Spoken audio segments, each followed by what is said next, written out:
नमस्ते बच्चों।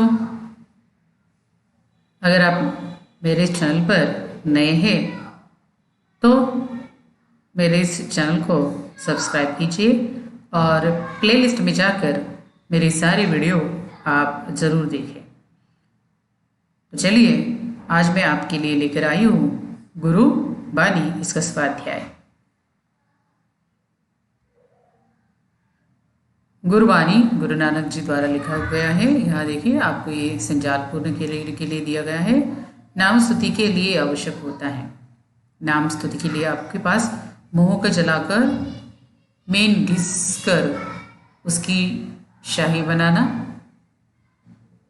बुद्धि को कागज बनाना, प्रेम भाव की कलम बनाना और चित्त को लेखक बनाना। इस प्रकार से नाम स्तुति के लिए यह आवश्यक होता है।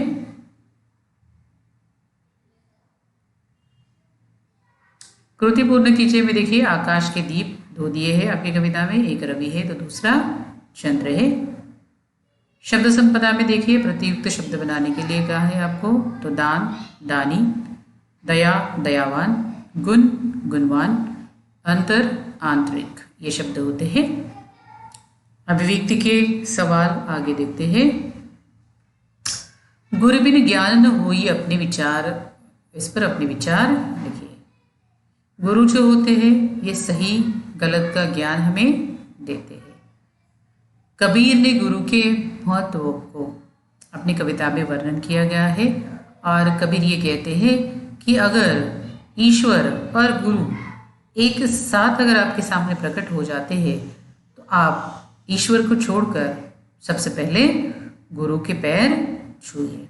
तो इस प्रकार कबीर जो है वो ईश्वर से भी पहले गुरु को मानते हैं और ये गुरु ही है जो हमें परमात्मा तक पहुंचाने का क्या दिखाते हैं, मार्ग दिखाते हैं।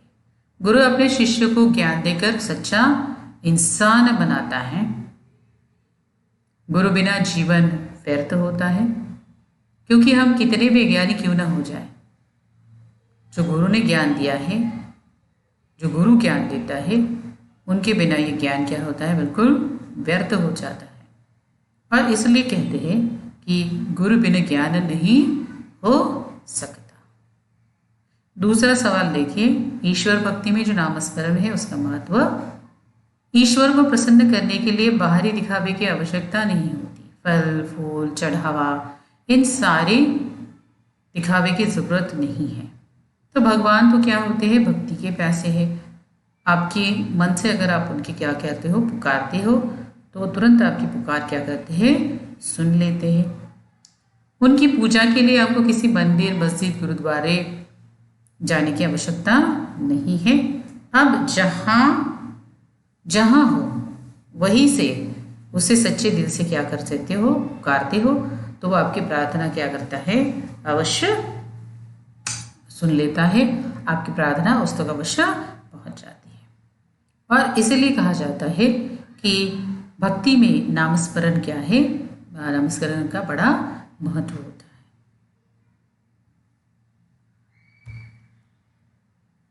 कविता का रसास्वादन देखिए।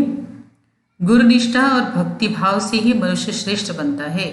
इस कथन के आधार पर कविता का रसास्वादन कीजिए। अब देखिए, यहाँ पर आपको रसास्वादन के लिए कोई पॉइंट नहीं दिए हैं, तो आपको इस सबको क्या करना होगा, पैराग्राफ में ढालना होगा। सबसे पहले तो कविता का परिचय आपको देना है।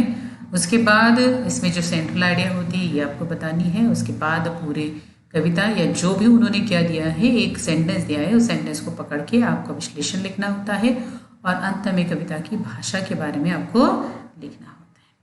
तो चलिए देखते हैं। ये कविता जो है गुरु नानक जी द्वारा रचित कविता गुरबानी से ली गई है। गुरु नानक जी यहाँ गुरु का सम्मान करने का क्या देते हैं, हमें संदेश देते हैं। नानक जी ने यहाँ बताया है कि मनुष्य की महानता जो होती है उसके अच्छे कर्मों से होती है, ना कि किसकी उसकी जाति या धर्म से होती है। संसार में गुरु से बड़ा कोई नहीं होता। गुरु के दिखाए मार्ग पर चलकर मनुष्य अपना जीवन क्या करता है, सार्थक कर सकता है। तो यदि गुरु न हो तो उस परमात्मा तक नहीं पहुंचा जा सकता है। और गुरु का सम्मान और भक्ति करने वाले मनुष्य को ईश्वर की कृपा प्राप्त होती है। क्योंकि आपको भक्ति जो होती है, गुरु भक्ति जिसे कहते हैं, गुरु की भक्ति बहुत आवश्यक होती है। गुरु पर आपकी निष्ठा भी बहुत आवश्यक होती है। अगर ये निष्ठा है और भक्ति भाव से आप क्या करते हो, उनकी बात मानते हो, तो आपको क्या हो सकता है, ईश्वर की कृपा जरूर प्राप्त होगी। इसके साथ साथ ही कविता की भाषा जो है सहज, सरल और लयात्मक है। इस प्रकार इस कविता का ये क्या है, रसास्वादन है। आगे देखिए, साहित्य संबंधी सामान्य ज्ञान जो है, गुरु नानक जी की रचनाओं के नाम गुरु ग्रंथ साहब है और चप्पू जी इनकी रचनाएं हैं। इनकी भाषा शैली देखिए, इनकी भाषा में अरबी, फारसी, मुल्तानी, पंजाबी, सिंधी, खड़ी बोली भाषा के शब्दों का उपयोग किया गया है।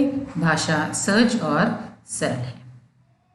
प्रश्न नंबर आगे देखिए, जो शब्द रेखांकित किए उनके वचन बदलना है और वाक्य आपको फिर से लिखना है।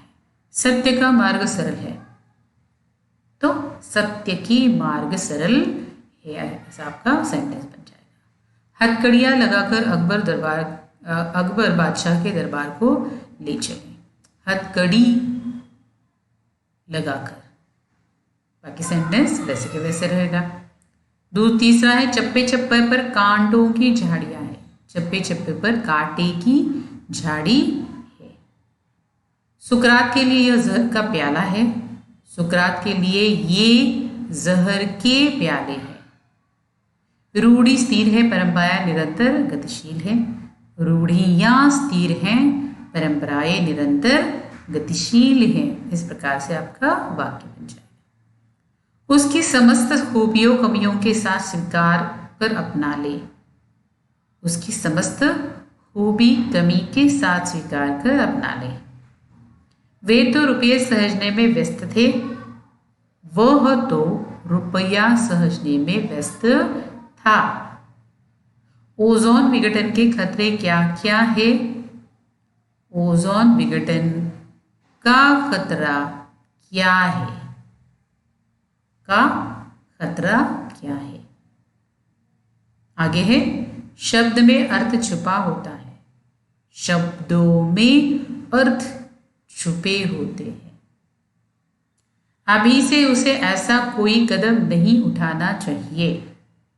अभी से उसे ऐसे कदम नहीं उठाने चाहिए। इस प्रकार से आपके वचन में क्या होगा, परिवर्तन हो गया। अगर सिंगुलर है तो उसे प्लूरल बनाओ, प्लूरल है तो उसे सिंगुलर बनाओ। एक वचन है तो बहुवचन, बहुवचन का सेंटेंस एक वचन में आपको क्या करना है, ढालना है। ठीक है, तो ये जो सवाल थे ये परीक्षा की दृष्टि से भी महत्वपूर्ण है और ये आपका स्वाध्याय भी है। आई होप कि आपको समझ में आ गया होगा और इसी प्रकार से मैं आपके लिए नए वीडियो लेकर आऊँगी। मेरे चैनल को सब्सक्राइब कीजिए, बेल आइकन अवश्य दबाइए ताकि आने वाले वीडियो की नई नोटिफिकेशन आप तक पहुँचते रहे।